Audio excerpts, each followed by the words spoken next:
Hey, it's Liz D'Alto, and this is the Untamed the Wild Soul Woman podcast. From body image, sex, spirituality, money and relationships, to motherhood, creativity, business, communication, and desire, Untamed the Wild Soul Woman is the place to come for real stories and powerful advice to help you reclaim and redefine womanhood in the 21st century. Liz D'Alto here, your host for Untamed the Wild Soul Woman, a conversation series where I get to just dig in with really powerful and inspiring women on how they transcend their struggles, their fears, and live meaningful lives the way they want to do it, not the way we're always told we need to or how we're supposed to. So for this interview, I have the pleasure of being with Jess Ortner, and Jess is the producer of The Tapping Solution, which is this amazing film / documentary about this really cool. Do you consider it a healing modality? Would you call it that or Absolutely. no? Okay, cool. Yeah. So really cool healing modality that I'm so pumped not only to share with you guys today, but to actually learn more about myself, because I've only dabbled in it for like the last 2 years. So Jess is going to give us like the real nitty gritty of it. But also she is the author of New York Times best-selling author of The Tapping Solution for Weight Loss and Body Confidence. And I can tell you from personal experience that if you are at a wedding with Jess and Beyonce comes on, get the hell out of the way, because this girl is going to go nuts. Get out of my way. Get out of my way. So Jess, I'm going to ask you the opening question I ask everyone, which is my favorite, to even just see people's reaction to it, which is, what do you love about being a woman? What a great question. What do I love about being a woman? I love the intuition that I think comes with being a woman. I think we all have intuition, but there is something divinely feminine in the way that we interpret intuition and the senses that we get. So I think it's kind of like moms, when you're a kid and your mom always knows where something is, or they seem to know something before you do. Like, I really think that there is something about being a woman that gives you this advantage when it comes to intuition. Cool. So I would love to just get straight into tapping, and I'll tell you something funny. I originally learned tapping from Denise Duffield Thomas, who's another speaker in the series, but in her course, she's just like, listen, I don't know why it works. I don't know how it works. I just know that it does. So just do this. So I've been like, cool. But I'm pumped to actually, for the people who do, or maybe a bit more left-brained and want to know how and why something works. Can you give us a little bit of background on that? Yeah, absolutely. So for those who have no idea what we're talking about, it's not tap dancing. It is tapping on these acupressure points with your fingers. And, these points help us relax, and we know this intuitively, because when people are stressed out, you find that they go like this or like this, or put their hand on their chest. What you're doing with the tapping is you're actually focusing on what is bothering you. You're getting very specific on the thought that's creating the physical anxiety. And then you begin to stimulate these points. Because when we have a stressor in our life, as we know, it's not something we only experience in our brain. It's in our whole body. We have that gut feeling or that pressure in our chest. And so we might be these smart, logical, sensible women, but when we are faced with our fears or our anxiety, all of a sudden it feels like our body is being hijacked, and we can say as many positive things in our head, but our whole body is saying, no, this doesn't feel safe. And the reason, to understand tapping, we have to understand what is going on when we have that thought. So when you have a thought, or someone calls you with some bad news, or you see something on Facebook that triggers you, we've all had those moments. All of a sudden, we have the part of our brain called the amygdala firing off that fight or flight response. Now, for our ancestors, this was really helpful, because when there was some real danger, and still, if we are walking, on the Grand Canyon and a rattlesnake passes by, we should begin to panic. We should have that feeling, because it will make us act.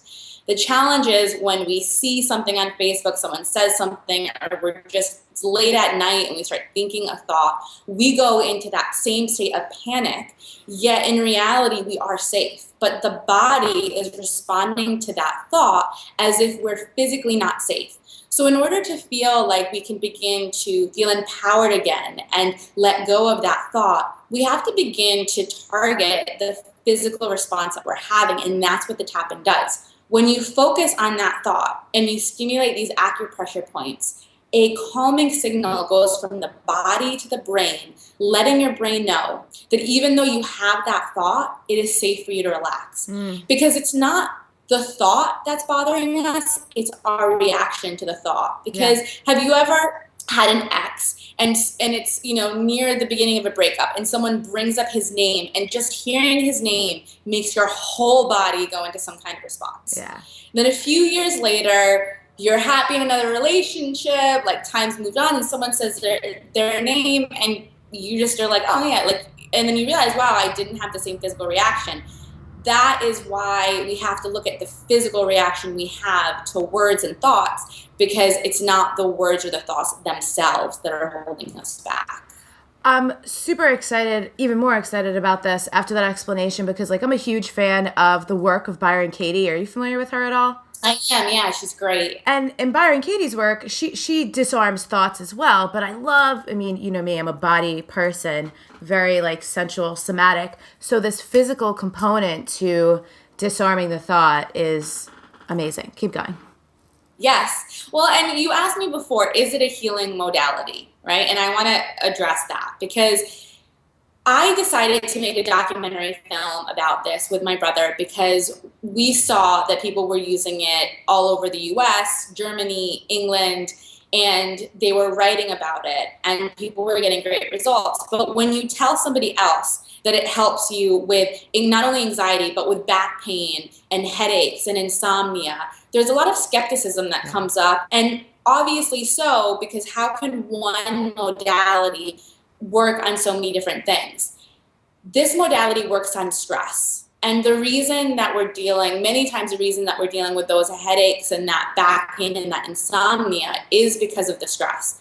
And so it's not that this magical tapping is healing ourselves, it's that it's relieving the stress. And when we relieve stress from our body is able to do what it is meant to do, which is heal and recover. Yeah. So it's kind of like the predecessor to the healing.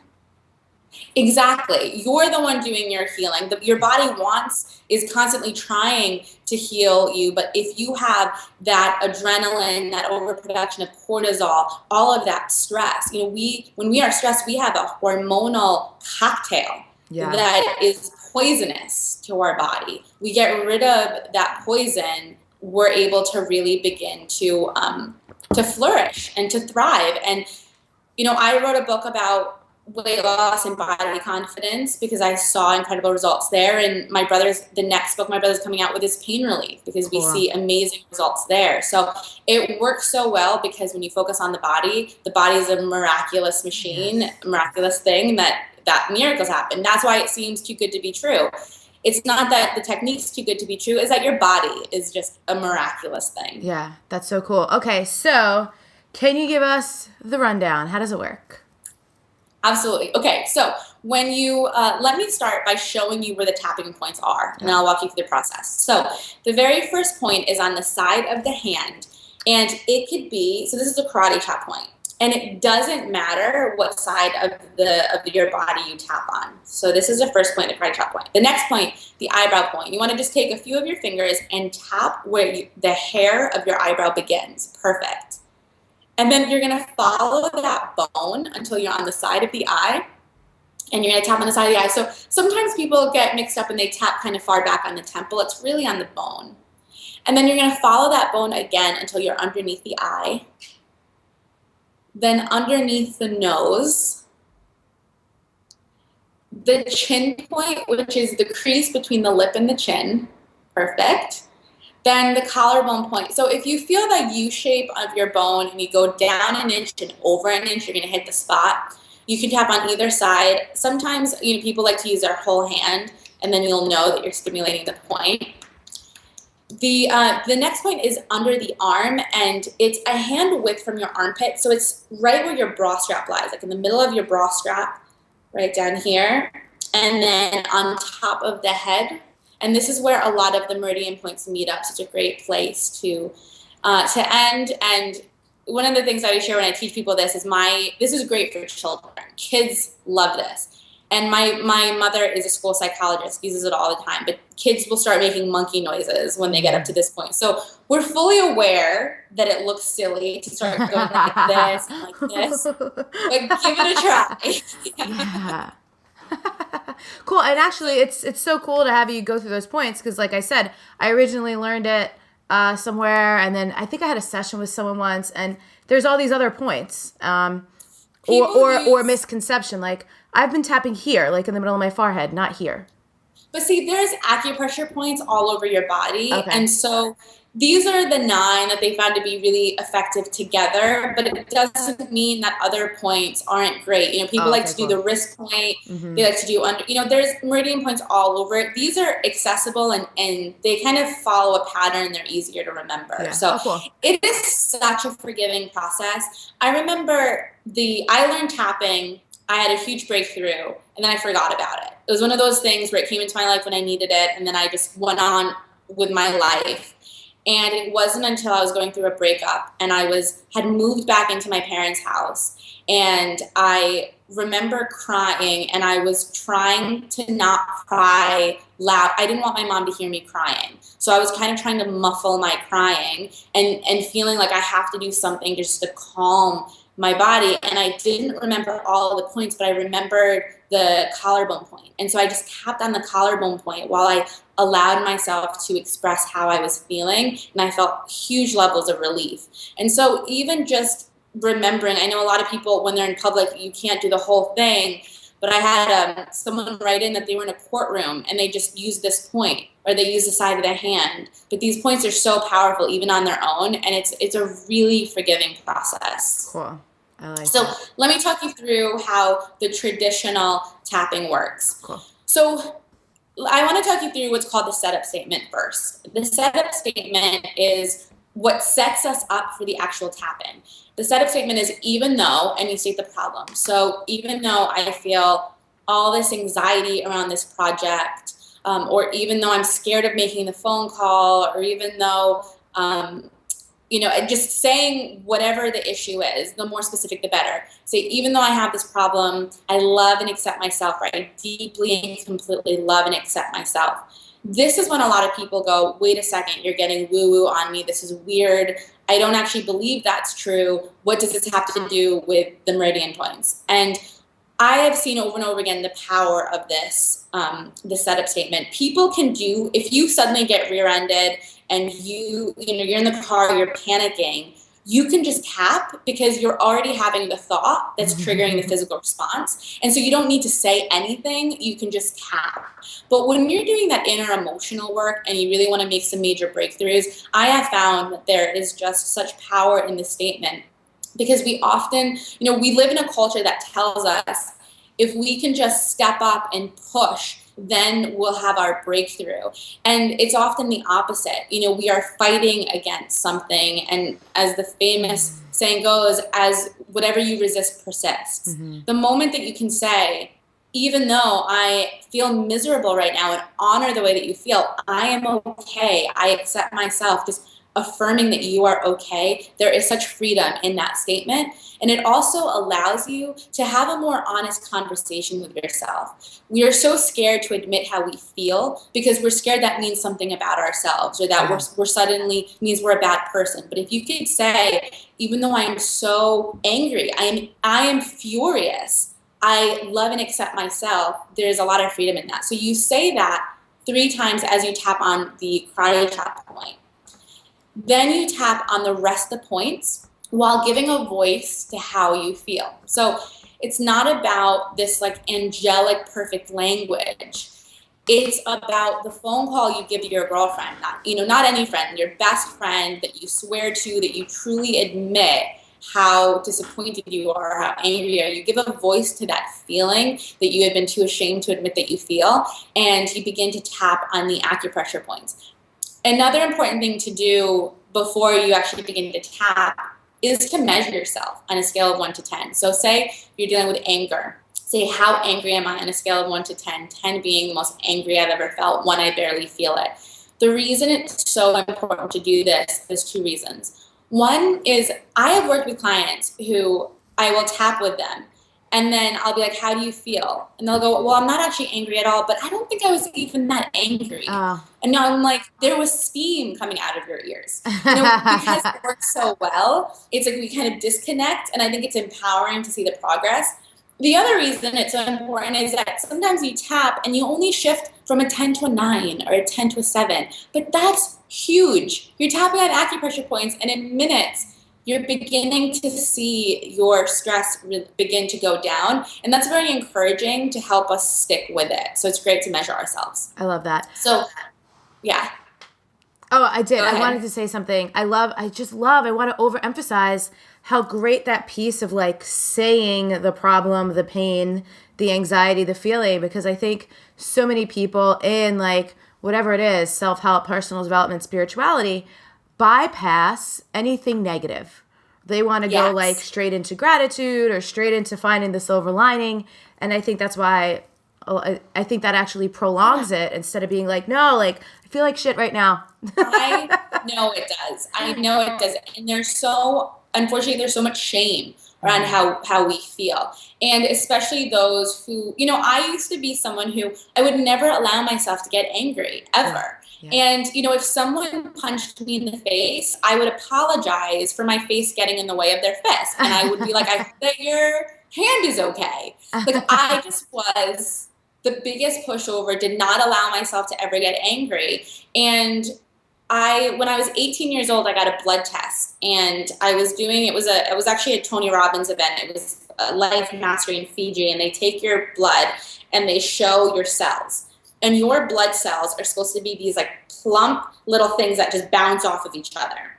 My cells looked like someone had been eating them, like on the side. They were all shriveled, and I had just horrible blood, and it was because my anxiety was always so high that I could see, and when I saw it in my blood, I saw the physical consequences of always holding in my emotion and trying to do the right thing. Especially as women, we're taught, don't rock the boat, don't yell, you're being too dramatic, you're being too emotional. And I grew up in a very male-dominated house with 2 older brothers that if I felt something, I would say to myself, oh, stop being such a girl, as if it was a bad thing. Like I would, shame myself for my emotions. And instead, I would internalize everything. And I had digestive problems. I would get headaches. And so, but that moment when I saw my blood, I realized, wow, us not giving ourselves the ability to express how we feel and to honor how we feel is literally killing us from the inside. Yeah, yeah. I mean, that's great. I can't.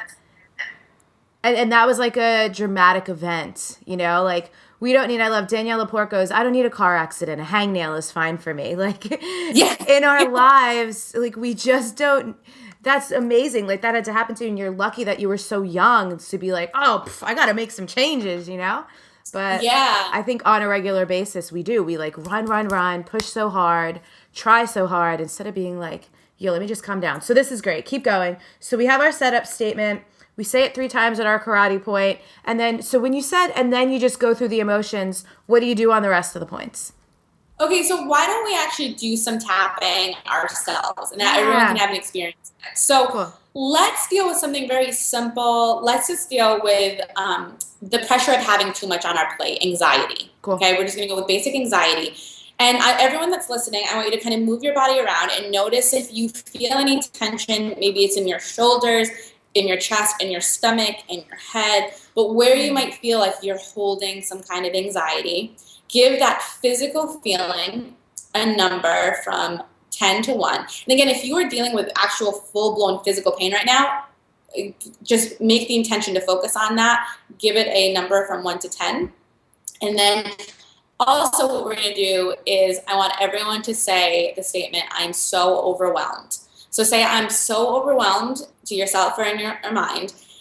And then on a scale of 1 to 10, how true does that feel? This is a great way to tap on beliefs or disempowering thoughts, is to say, how true does that feel? So that idea, I'm so overwhelmed on a scale of 1 to 10, write it down, take note of it.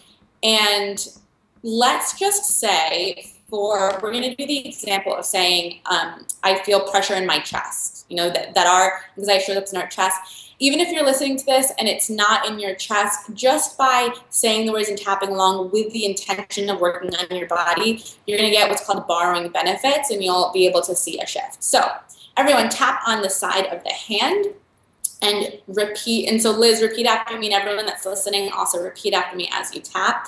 Even though I feel so overwhelmed. Even though I feel so overwhelmed. And I have all of this pressure in my chest. And I have all of this pressure in my chest. I deeply and completely. Love and accept myself. Love and accept myself. And say it 2 more times. Even though I have too much on my plate. Even though I have too much on my plate. And I feel this pressure in my chest. And I feel this pressure in my chest. I deeply and completely love and accept myself. I deeply and completely love and accept myself.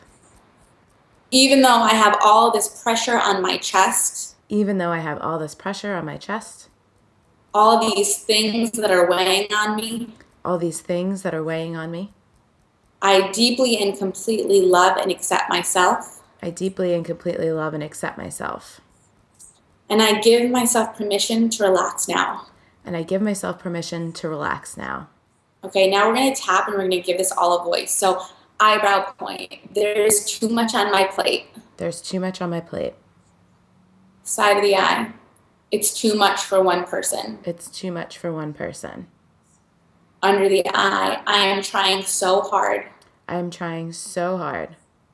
Under the nose. But I don't feel like I'm getting anywhere. But I don't feel like I'm getting anywhere.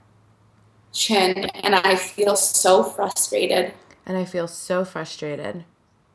Collarbone. This pressure in my chest. This pressure in my chest.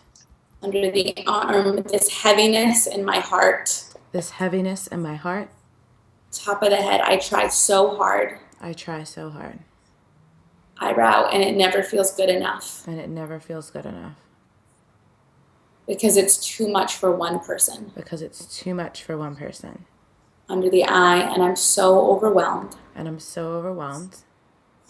Under the nose, and that's okay. And that's okay. Chin, all of these expectations. All of these expectations. Collarbone, all of this pressure. Something, what'd you say? all of this pressure. All of this pressure. Under the arm, this tension I hold on to. This tension I hold on to. Top of the head, because I want to do my best. Because I want to do my best. Eyebrow, but what if I can relax? But what if I could relax? Side of the eye, what if I can let go? What if I can let go? Under the eye, what if I can have faith? What if I can have faith? Under the nose, and things turn out better than planned. And things turn out better than planned. Chin, it's safe to begin to let go. It's safe to begin to let go. Collarbone, I can't do it all. I can't do it all.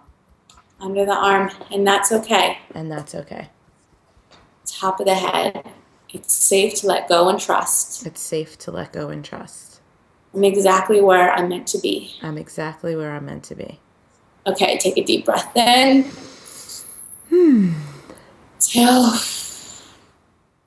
Now move your body around and notice where you felt that tension before. Notice if the number has shifted at all. Maybe it stayed the same, went down, went up. Let me mention, what was that experience for you, Liz? Even like that first one, like I could already start to feel the calm, but I was feeling tension mostly like in my throat and my neck. It wasn't super intense. It was like a 4, but it feels really clear now, like a 1. Yeah, perfect. That was just a few rounds. I mean, less than 2 minutes probably of tapping. Let me kind of break down what I did. Mm-hmm. So we always want to start with just giving a voice of how you feel, the frustration, the unfairness, there's too much on my plate, whatever you're feeling. And then you might have noticed, then I went to maybes. Well, maybe I can begin to relax, or maybe I can see this in a different way. You only want to go to anything that's positive once you feel like you're able to begin to relax. It's kind of like you have to pull the weeds out before you can plant the new seeds. It's, your brain, you got to take those things out and get rid of the charge before you can say something positive, or else it's like we kind of trick ourselves. We're like, I'm so positive, I'm so positive, everything is going well, and our whole body is like this. We have to actually feel like we can like embrace that feeling. So for many people, they have to focus on the negative for a lot longer. They might need to allow themselves to cry, give themselves a moment. And then you can begin to start saying maybe. And if you say the maybe statements and you're like, actually, I'm not fighting against it. Like when you're angry and you say to yourself, I have forgiveness and I'm at peace, you're like this, you're just kind of pushing through this forgiveness. If you feel like you can begin to say, I'm able to forgive, or I'm able to relax, and you don't have that barrier anymore, it feels like you can accept that more, you're doing it, you're on the right path. That's where you're supposed to move to. And, people often ask, well, these are the two questions people get when they start learning tapping. One, they're scared that they're going to reinforce the negative. Two things. They're scared they're going to reinforce the negative, and they're scared about the law of attraction. I heard that I'm not allowed to say negative things. Okay, first of all, law of attraction. So the law of attraction states, and I'm not an expert in the law of attraction, but I do believe in it. It's about your energy and your vibration. Yeah. And so just because you're saying positive things, if your entire body is like, I'm so positive, everything is great, what you are attracting, what you're seeing, how you're interpreting the world is through that tension, no matter what you're saying. So you're giving a voice to what's already there. It is already running you unconsciously. Yeah. So now we're giving it a conscious voice to let go of it. The second thing is that people are scared that they're going to anchor those statements in. It's such a relaxing process, stimulating these acupressure points. What you're anchoring is a calming sensation. And so if you can say a negative thing and feel calm in your body, well, suddenly that negative thought doesn't have the same control, and you can begin to look at it more logically and just feel like you have control. So those are the first thing. And then the second thing that people struggle with is, how do I know what to say? They're like, I understand that I went through the process, I liked it, but how do I do it on my own? I suggest that you just pretend that you're speaking to your best friend and you complain. You can even call your friend and complain as you're tapping. The other thing you can do, like no one's going to see you, just like you're complaining anyway, just start tapping while you're doing it. And the second thing is you can focus on one thing. This anger, this anger, this anger, this anger. It's not about the words. The only reason we're saying words is so that we're not suddenly focusing on emotion and then thinking, I should be doing the dishes right now. Like when you are actually saying something, it helps you focus. And the key is to use the words that bring up the emotion that you want to clear, but not so much the words. Yeah. It's so great. And again, it's just so freaking simple. To go back to law of attraction for a second, something that someone told me years ago that really helped me, because I was one of those people. I got really into Abraham Hicks. I was reading all these books and I was like, oh my God, like if I would even have one remotely negative thought, I would get so nervous. Like, oh my God, did I just call that into my life? But then someone made the distinction for me once, like, no, like, because it's about your frequency, it's like whatever is stronger and longer. So like if you take a couple minutes to like say these things so you can get into a feeling place, like you did not just attract more of all that crappy stuff. Yeah. So, well, I have a belief I always say to myself anytime I'm faced with any kind of struggle, I say whatever appears in my life is doing so for the evolution of my consciousness. Yeah. And so, when my uncle died a few months ago, did I attract that? No, obviously not. But like I can take a really kind of tragic time within my family and go, okay, how is this meant for my greater good? And again, in that moment, you have to, I'm probably not giving the best example. Grieving, you have to grieve. There's nothing to get around. You can't tap away grieving. It's just a human process that needs to happen.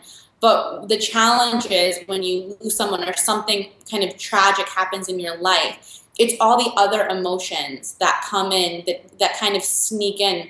So, for example, I'm about to go on a tangent here, but I think it's relevant. I love tangents. Go for it. I'll bring it back in. I trust you. I grew up in Connecticut. Both my brothers live in Newtown, Connecticut, where 2 years ago, the school shooting happened with, over 20 elementary school kids were killed. I mean, it was our town. It was half a mile from my brother's house. We knew one of the teachers that was impacted hemmed my prom dress for my senior prom. It was a very, very close to home.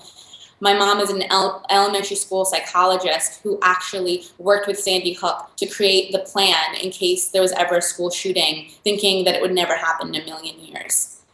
And so when it happened, I remember my brother Nick called me and he said, we have to do something. And in that moment, I felt so helpless. And I just thought, like, what? Tapping is great, but like, what can we possibly do?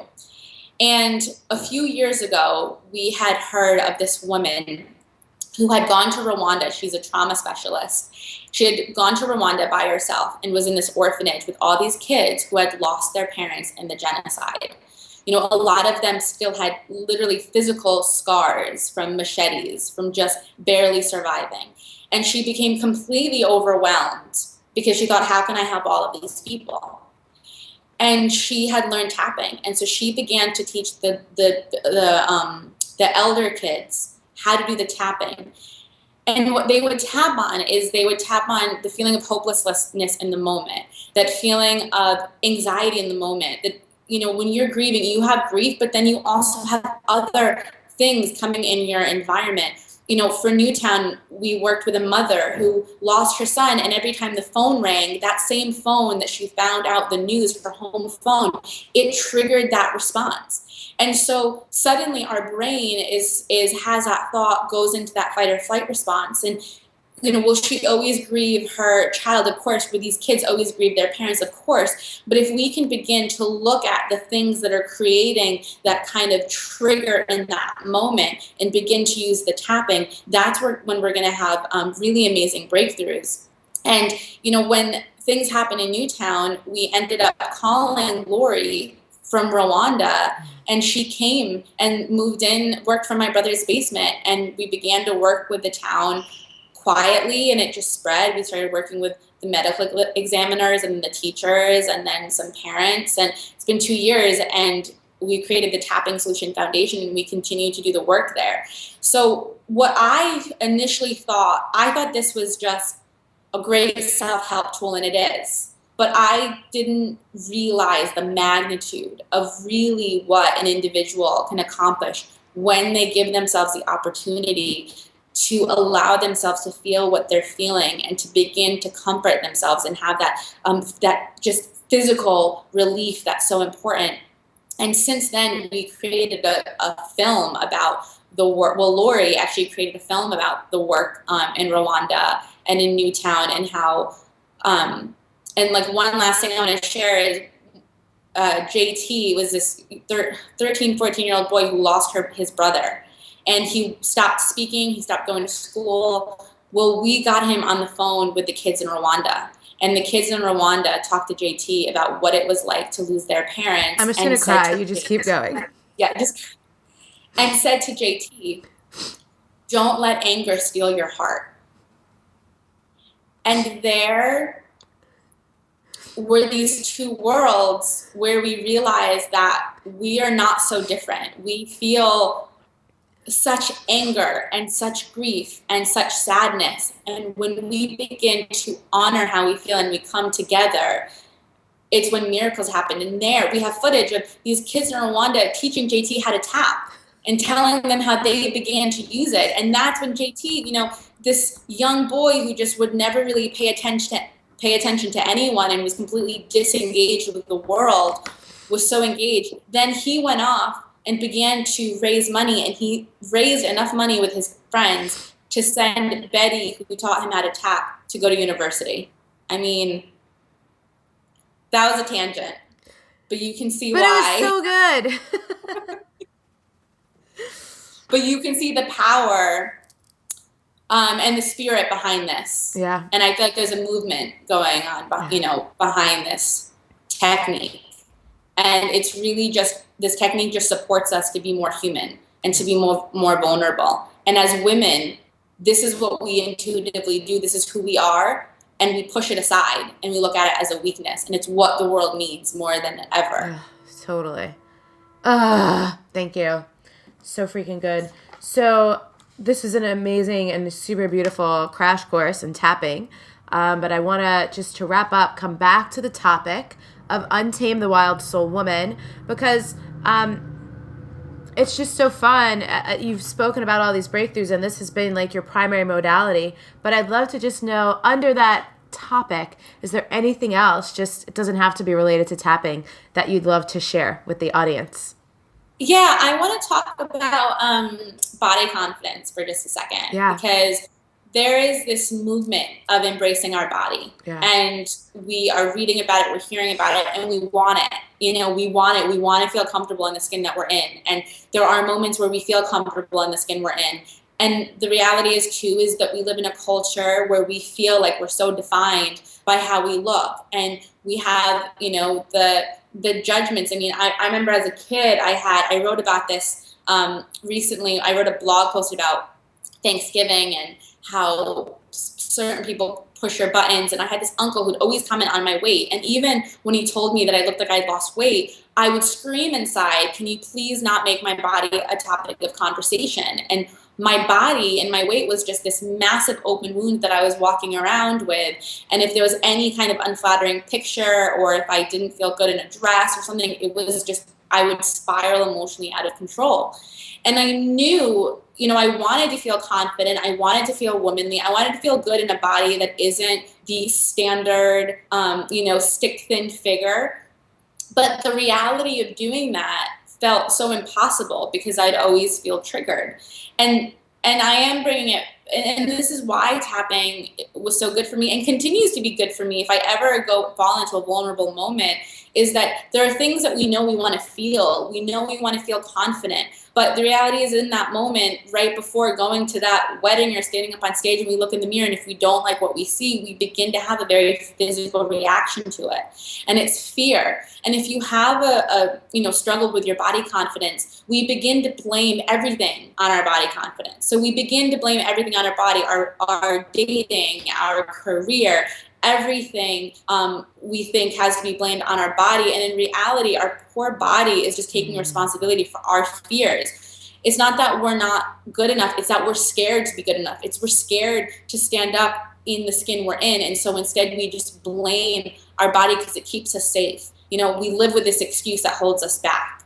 And I believe that in order to begin to see changes in your body, that we have it backwards. It's the confidence that comes first. We take care of what we value. It's easy to take care of something that you really like. When you have a really nice car, you're really excited to wash it. When you begin to see that you have this beautiful body, taking care of it just becomes more fun. It's part of the process, and it never ends. There's no achieving. There's no like before and after picture. It's like the body that we're in, we're always going to have.